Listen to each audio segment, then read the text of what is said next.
અમારી શાળાનું નામ પીએમસી ગુંડા પ્રાથમિક શાળા છે.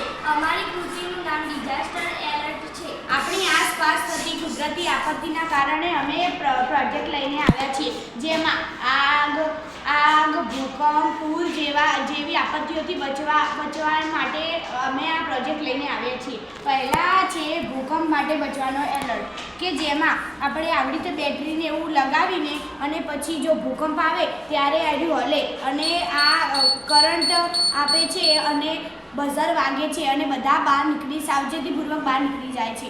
હવે આગળ આવે છે ફાયર એલર્ટ, કે જેમાં આપણે ફાયર તેના સામે સળગાવીએ એટલે તે વાગે છે, પછી બધા બહાર નીકળી જાય છે. પછી આગળ આવે છે પૂરનું એલર્ટ, કે જેમાં આપણે પાણી તેની સપાટીના ઉપર આવે અને તે એલર્ટ વાગે છે.